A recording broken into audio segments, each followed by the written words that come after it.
there's another rule, I suppose, a dictum perhaps, that if you don't have your own story, then you're going to be a bit player in someone else's Amen. story. Okay, so let's talk about that fog again. So let's say, because of the reasons you already laid out, you don't want to make your conditions for failure conscious, because then you know when you're failing, and that hurts. You don't want to make your plans for the future too clear, because then if you don't attain what you're looking for, it's very clear that you've lost it, which is somewhat different than failure, right?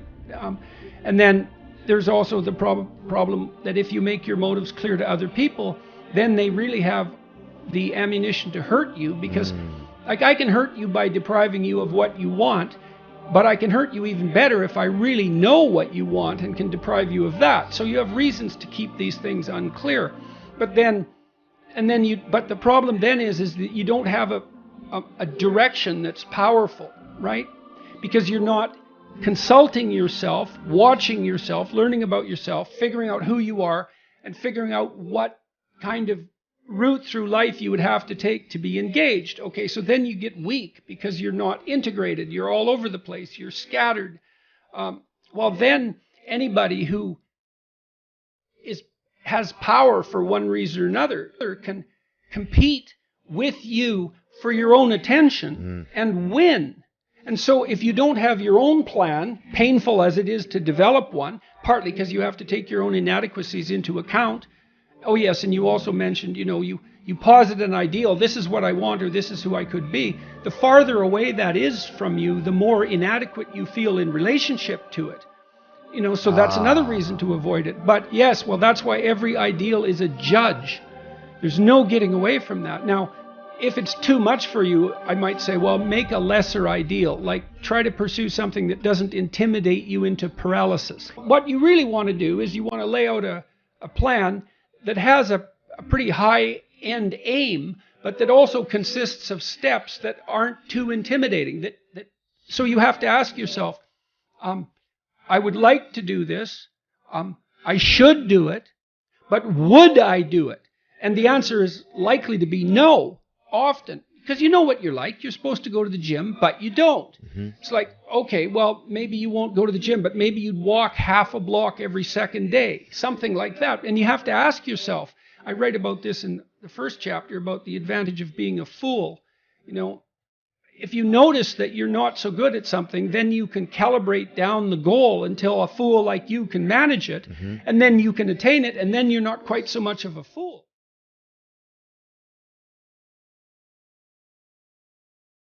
If you know what you want, then you know when you're failing. If you don't allow yourself to know what you want, you can keep that foggy. If you don't set out the conditions for your success, then you can avoid your responsibility, because again, that's not clear. And the problem with wanting something is that in all probability, you're going to have to work for it. You're going to have to make sacrifices, and it's certainly possible that you want to avoid that. You might be afraid to make it clear because other people could deny it to you too, which is something I write about a fair bit in that chapter.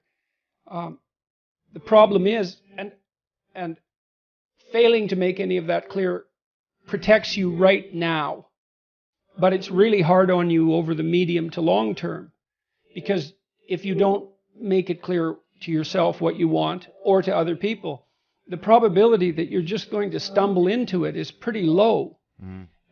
And you can put that off indefinitely day after day, but the problem with that is that you age while you're doing that, and there's obviously a price to be paid for that. So that's chapter 3, do not hide things in the fog. I mean, it's a warning about failing to pay attention. Knowledge emerges in a very strange way.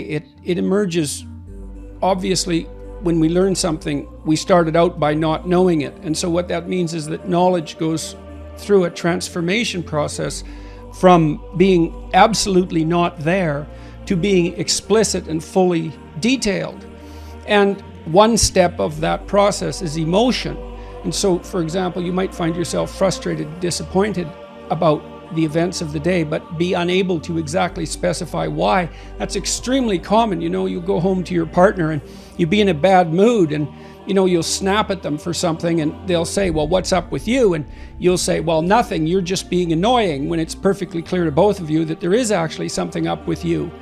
And then that disappointment and frustration, anger and sadness, let's say, or anxiety, is a sign that something isn't right. But it isn't necessarily that you're repressing knowledge of what's not right. It's that you actually don't know.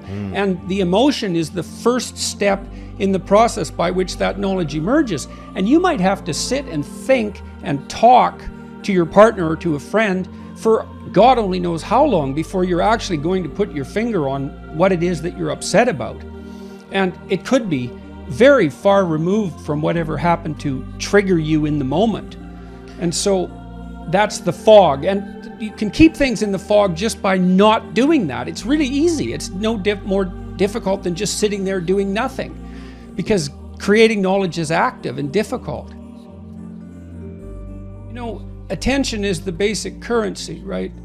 Everyone fights for it, and it's incredibly valuable. And it certainly is the case that it's also very tempting to turn your attention to things that grasp your short-term interest rather than, say, pursuing the causes of negative emotion. That's a good example. And of course, we have massive corporations working night and day to continually attract our attention, and there's something sinister about that, obviously, but you can't exactly lay responsibility at their feet, because there's a tremendous overlap between educating people, informing them, and making them attend to you, and the lines between all of those things are very foggy, let's say, and difficult to lay out. It's certainly the case that one of the ways that you can keep yourself in a fog about yourself is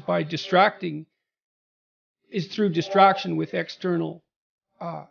with anything in the external world. And obviously computer technology, cell phones, games, well, not negative in and of themselves, perhaps, are there at any moment to distract you.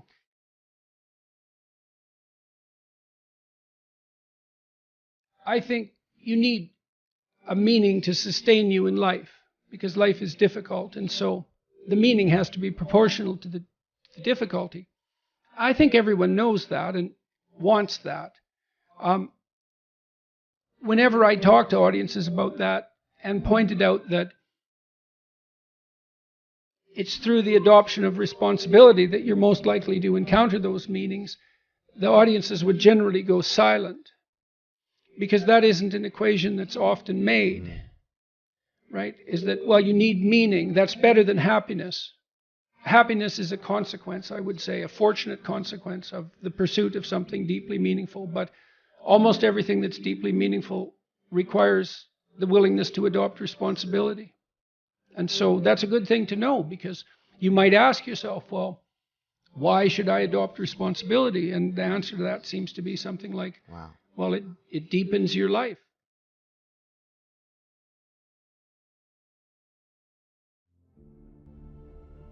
Take on some responsibility. Do something for other people. You're doing something for yourself while you're doing that, even if you don't know it, for sure, because you're a community across time. Find something to serve. Somebody to help. Someone to help. To solve. Find a job. Do your best with the customers. Don't be above your job. You're going to get an entry-level job when you're a kid. Well, what else would you want? You want to be the boss? What do you know? You don't know anything. You could be the boss of your job. If you're working in a grocery store or you're working in a convenience store, assuming you're not working for terrified tyrants, you can be nice to the customers. You can develop your social skills. You can learn how to handle a boss. A long time in my life before I made my bed regularly in the morning. Most of my life was in pretty good order, but that was one thing I didn't have in order. My clothes in my closet as well. All that's in order. Not all of it. I'm cleaning out some drawers right now, but look around and see what bugs you in your room. Just look. It's like, okay, I'm in my room. Do I like this room? No, it bugs me. Okay, why? well, the paint's peeling there and it's dusty there and the carpet's dirty and that corner's kind of ugly and the light there isn't very good and my clothes closet's a mess, so I don't even like to open it. Okay, that's a lot of problems. That sucks. That's a lot of opportunity. Pick something and fix it. Something that bugs you. Yeah, but not too much. So the rule is pick something that you know would pick a problem. Pick a solution to it that you know would help, that you could do, that you would do. So you have to negotiate with yourself. It's like, well, I won't clean up this room. How do you know? I've been in here for 10 years and I've never cleaned it up. It's like, well, obviously that's too big a dragon for you. Would you clean one drawer? Find out. And so imagine now you want to be happy when you open that drawer. You think, well, that's stupid. It's like, is it? Maybe it's your sock drawer, which I cleaned up in my room the other day, by the way. You're gonna open that every morning. That's like 30 seconds of your life every day. Okay, so that's 3 minutes a week. That's 12 minutes a month. That's 2 hours a year. So maybe your life is made out, if you've got 16 hours a day, let's figure this out. 12 in an hour, 12 in an hour, 144 in 12 hours. Yeah, let's say 200 5-minute chunks. That's your life. So you got 200 5-minute chunks and they repeat. A lot of them repeat. So if you get every one of those right, they're trivial, right? Who cares what my sock drawer looks like? It's like, fair enough, man, but that's your life. The things you repeat every day. The mundane things. Think I could get all those mundane things right. That's the game rules. It's like now all the mundane is in place. Now you can play. Imagine you want your children to play. Well, play is very fragile neurologically. Any competing motivation or emotion will suppress play. So everything has to be in order. Everything has to be a walled garden before the children will play. That's a good way of thinking about it. So you put everything in order and you think, oh my God, now I'm tyrannized by this order. It's like, no, you aren't, not if it's voluntary. And then the order is the precondition for the freedom. And so then all of a sudden you get all these things in order. It's like, oh, look at this. I've got some room to play here. And then maybe you're not depressed. Now, it's often not that simple, you know. It's not that's simple. Try putting your room in order. Perfect order. That's hard, man. I mean, it's a really powerful way to think about those 5-minute chunks. Just get one of them right in a day. Yeah, well, if you do that for 200 days, your life is in order. Yeah. You know, I did that with my clients a lot. So a lot of them would come home from work, the guys, say, and their wives would meet them at the door and it'd be a fight right away. You know, and it's a clash there because he comes home and he's tired and hungry. And he's worked all day and he's hoping that, you know, he gets welcomed when he comes back to the home, but then the wife is at home and she's been with the kids all day and she's tired and hungry and she's hoping that when he comes home, he'll show her some appreciation for what's happened today. And then they clash and then they both have problems to discuss because they've had their troubles during the day. And so then every time they get together, they're not like it's a bit of a fight for 20 minutes and then the whole evening is screwed. And so times throughout this conversation. It's the adventure along the route, man. And I would say, where's that adventure to be found? In faith? What's the faith? The highest value is love, and truth is its handmaiden. That's a statement of faith, right? Because you can't tell. You have to act it out to see if it's true. Yeah. And so you can't even find out without, and that's so peculiar. You have to make the commitment a priority. Yeah. It's like a marriage. It's the same thing. It's like, well, is this the person for me? Oh, that's the wrong question. How do I find out if this is the person for me? By binding myself to them. Well, maybe the same thing's true of life, right? You bind yourself to it. And the tighter you bind yourself to it, the more you find out what it is. And that's like a radical embrace. And it's a really radical embrace. That's the crucifix symbol. And more than that, because like I said, the full passion story isn't death. It isn't even unjust death. It isn't even unjust death and the crucifixion of the innocent, which is really getting pretty bad. It's unjust, torturous, innocent death, attendant upon betrayal and tyranny, followed by hell. Well, that's a hell of a thing to radically embrace. It's like, bring it on.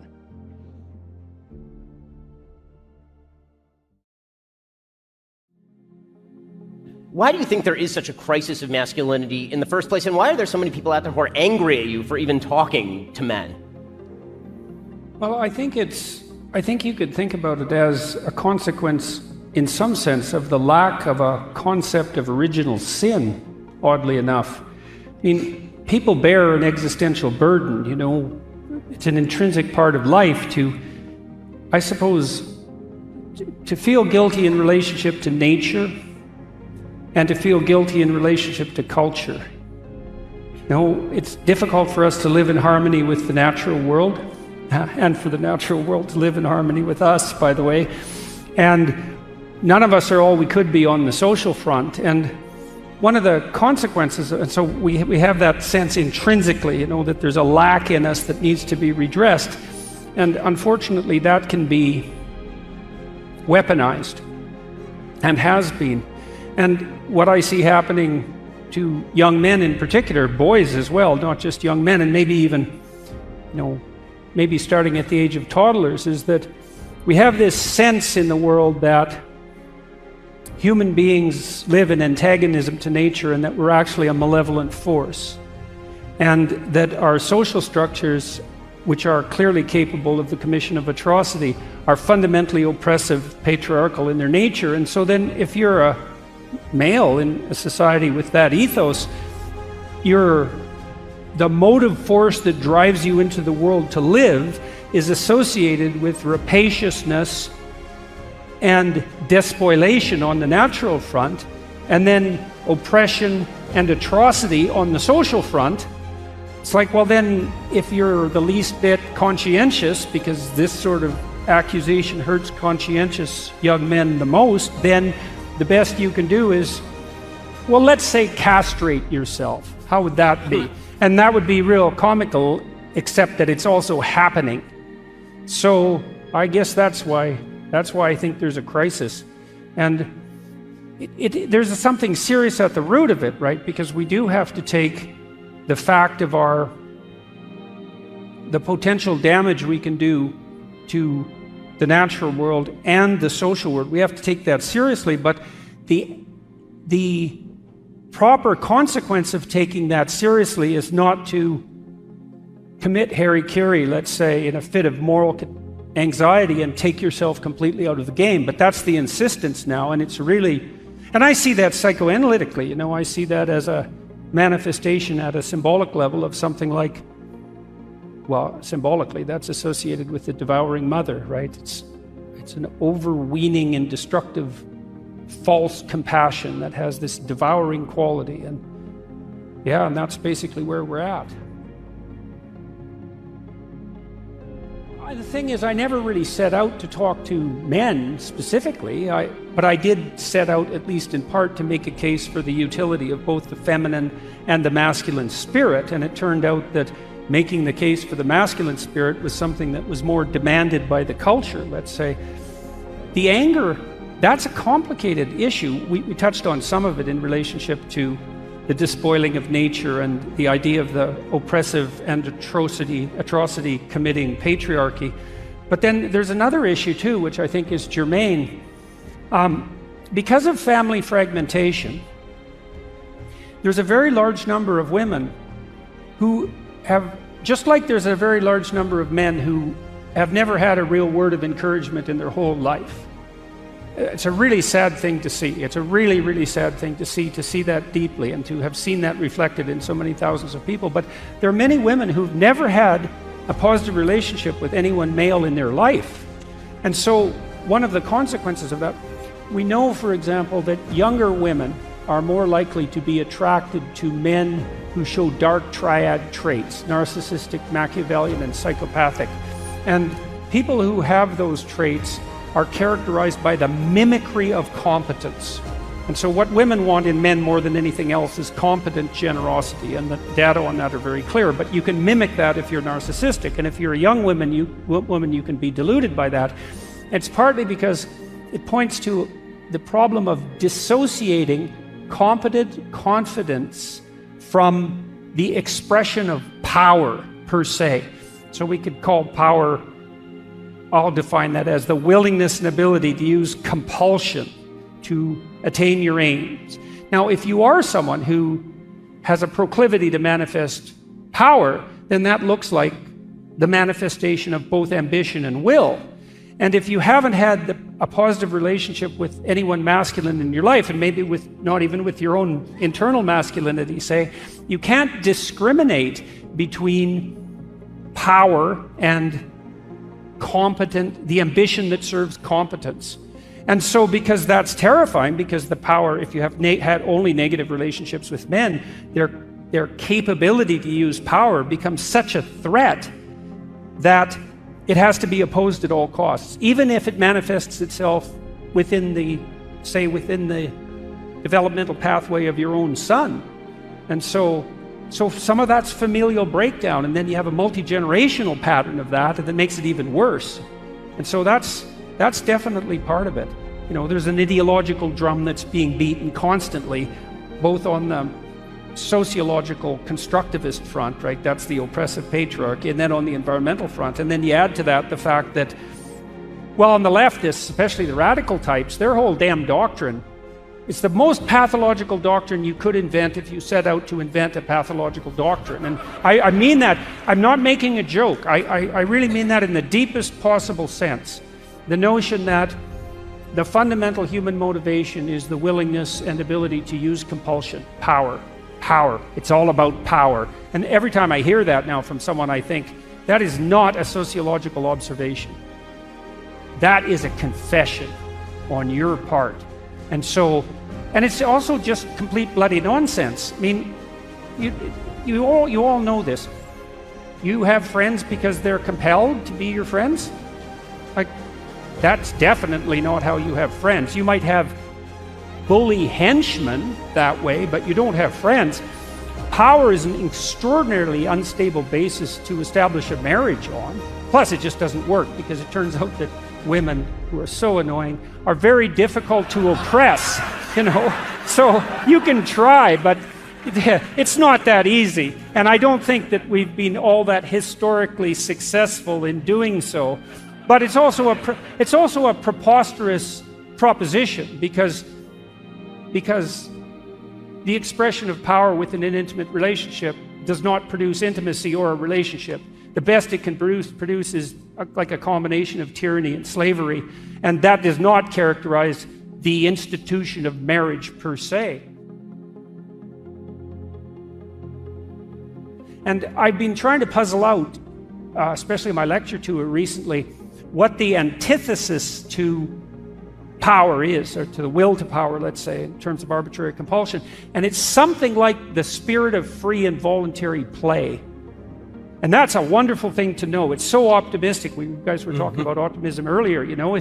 So imagine this, is that if you structure your relations optimally, and I mean optimally, with yourself, with your intimate partner, with your family, with your community, the highest level of attainment of that structuring is the manifestation of the spirit of voluntary play. And that's so lovely, because there's nothing better than playing, fundamentally. And you know, human beings and other mammals as well also have a biological circuit that mediates play. That was discovered by a man named Jaak Panksepp, and he showed that play is unbelievably important to the development of children for a variety of complicated reasons, partly because they're practicing to be competent adults, but also that it can be suppressed by almost any other emotion or motivation. So your kids can't really play if they're hungry or tired or wet or upset. The same would apply within your relationship. If there's stresses and tensions, the play disappears. But if you optimize the relationship and the circumstance, then the spirit of play can manifest itself. And I would also say that's also the fundamental purpose of fathers, in some sense, is to imagine that paradise, that's a walled garden. That's what paradise means. So it's walls, structure, and then the garden inside is nature, and a nature that's tended. The masculine role in child rearing is something like the erection of the walls so that play can manifest itself within the walls. And that's a real good combination of security, because that's what the walls are for, but then the kind of freedom that allows for untrammeled development to occur in the most positive possible sense. And so I would say that those of us who are standing against the radicals who insist that the only human motivation is power can oppose that in part by putting forward the observation that the proper antithesis to that is the spirit of voluntary play.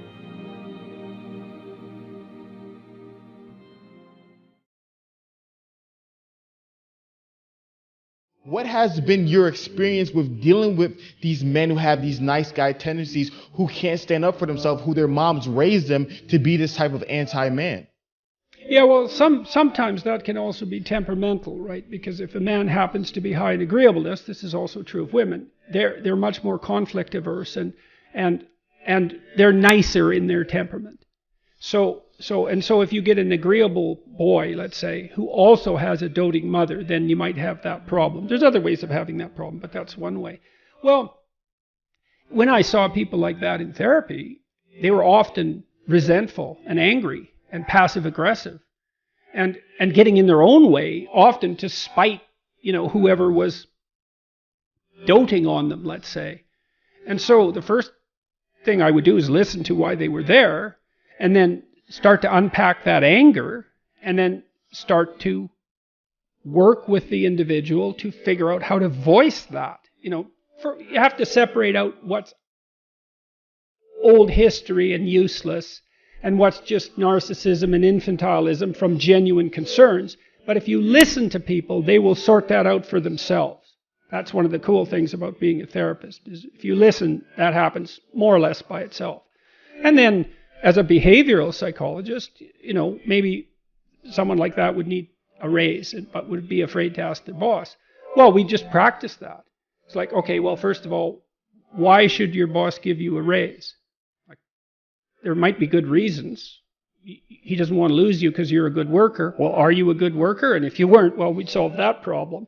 Put yourself in a position where you deserve the raise. Okay, well, now you're too timid or you're too unskilled, because you have to differentiate those two things too, because some people who can't stand up for themselves actually don't know how, whereas others are afraid, and some are both. And so you have to figure out, so some of it's skill training. Well, how do you actually ask your boss for a raise?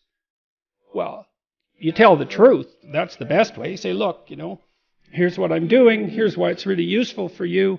It looks like I'm somewhat underpaid in this role. That's demotivating me, possibly. I also have other options. I think I need, 15% more, and I'm interested in moving up, and here's what I'll do for you if you do that. And so, think about it. And then if your boss doesn't do that, and all that's true, well, then you should be assertive enough to find another job. Or maybe you look for another job before you even ask for the raise.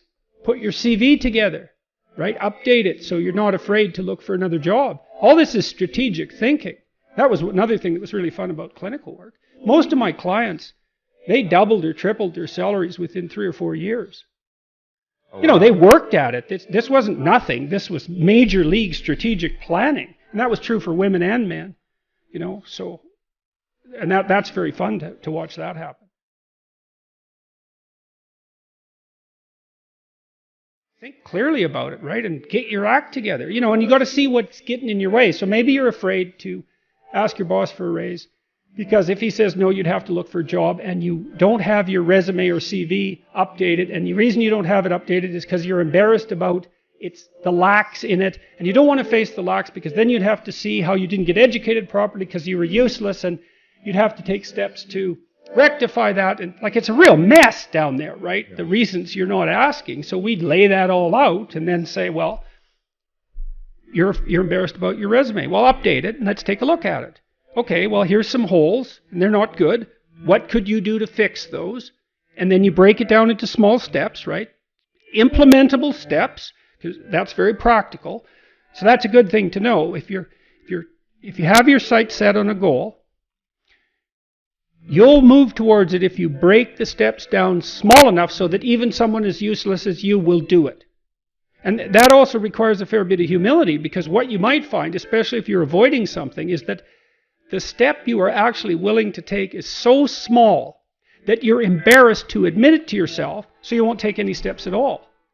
Well, that's completely counterproductive, and the reason that's not proper thinking, let's say, or productive thinking, is that, well, small steps get bigger real fast. And it doesn't matter where you start. If you're doubling your utility every few weeks, who cares where you start? It starts to take off real quick. So you don't want to be embarrassed. You don't want to be so embarrassed by where you are that it stops you from becoming who you could be. And that's tough. It can be that's real tough. I'm not making light of that. I see exactly why people avoid, but it's not a good solution. So for assertiveness, that's what you do. And maybe you practice how people, maybe they're afraid to ask a woman for her phone number. And so you practice that. And then you use exposure training. It's like, well, go out and practice that. Say hi to a pretty woman when you pass her on the street. That's your task for this week. And see how you do. See how you respond. See if you can do that. See if you avoid. And if you do avoid, see what you're thinking when you avoid. And see if you made eye contact. And if you were standing up reasonably straight, like a reasonable human being. And we'd practice these tiny things because they are not tiny, man. You wouldn't believe how many people don't have friends because they don't know how to introduce themselves and shake hands. I bet you there's 5% of the population has no friends at all because they don't know how to do that. Wow. It's really sad. It is. It's extremely sad, and I see it all the time. And I love what you talked about, the being proactive about, going over your fears, because I think for a lot of nice guys is the fear of rejection, the fear of failure is such a crippling thing which is why they either disappear into the shadows or just be extremely agreeable. So yeah, well, here's a cure for that, man. It's like, do you want the horror of failure or the certainty of failure? The horror of potential failure or the certainty of failure? Because if you don't do this, you will fail. Now, it'll be put off, but it will absolutely happen. And so that fear, I understand why that stops people. It's no joke to be rejected. And it's going to happen while you practice. And it's a real fear. But you're deluding yourself by thinking that there's a no fear option. There's just a delayed fear option. Right? Because if you don't get this right, well, you're going to fail for sure. And then you're going to be miserable and vindictive and bitter and anxiety ridden. And you're going to cause trouble for yourself, and you're going to take it out on women and other men. And that's an ugly path, man. And so I see why you're afraid, but you should be way more afraid of that. And that's a nice way to help people get their thinking straight about fear. It's like no zero fear path.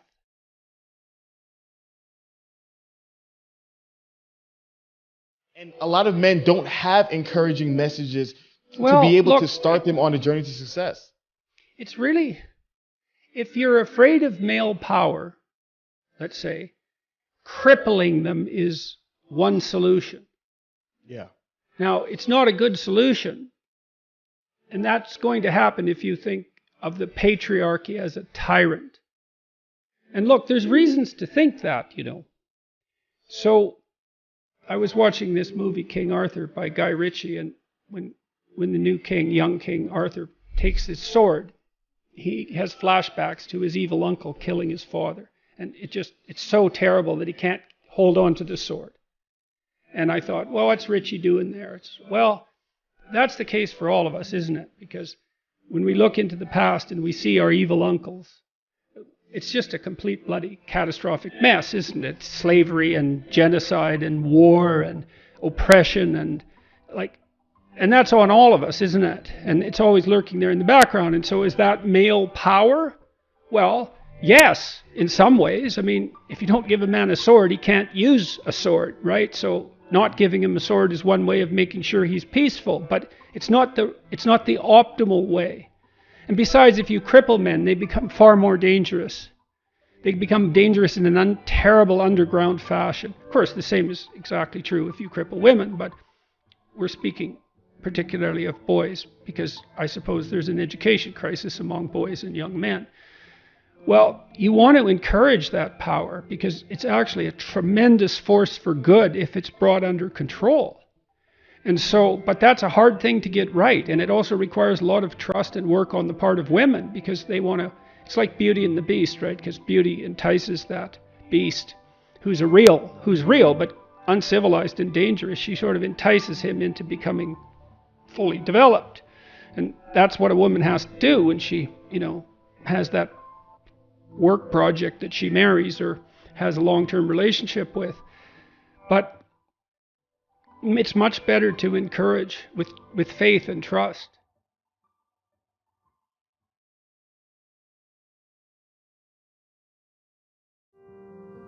What do you think schools should be doing to be able to help young men do better at this instead of falling behind at the race that they've been falling behind at today? Well, I think a fair bit of it is going to have to do with a proper explanation about why they need to learn to write and read. And I also think that our schools, led by the faculties of education at universities, which is an enterprise that's become corrupted almost beyond belief.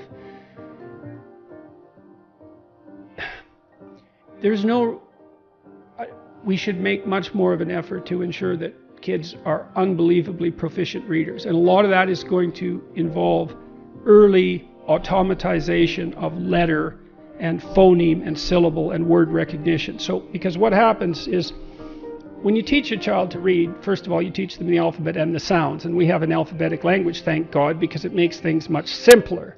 And so you teach them the letters and then the 2-letter combinations and then the 3-letter combinations. And then they can sound out syllables and then they get words. But it isn't until you can read phrases automatically at a glance that you can read for content and pleasure. And so a lot of kids get stuck, especially if they don't come from particularly literate homes where all of this is sort of taught, maybe starting at, 12 months when they're first dragging a book around and becoming familiar with the book as an object, right, before they even learn to read. You got to get kids through that automatization phase, and that requires intense mass practice. And that's not that intrinsically interesting, right? But if you can get them to the point where they can read for content, well then it starts to become interesting, just as interesting, let's say, as going to a movie or perhaps playing a video game. And so that has to be made an absolute priority. And if the faculties of education were doing their job, they would have produced technology to solve that problem for virtually every child, because it is only a matter of practice. Smarter kids will learn faster, but with enough practice, pretty much everybody is going to get there. So, and then there's the marketing issue. It's like, well, why should you read? Well, do you want to be stupid? Do you want to be stupid? What happens when you're stupid? You walk into walls because you don't see them. And if someone comes along who's more educated than you, more literate and cannier, you'll lose, man. You'll lose. And you'll lose too because you can't think properly. So you won't aim at the right things and you won't be informed by the great individuals of the past. And you need that. We're historical creatures. This isn't optional. So part of it has to be marketing, for lack of a better word. It's not really that. It's an explanation. Why be literate? Because it helps you become who you could be. It helps you move out into the world and have your great adventure. And to bring people along. God only knows what you can do if you've got your words lined up properly. And young men would listen to that if someone who knew what they were talking about was telling them that.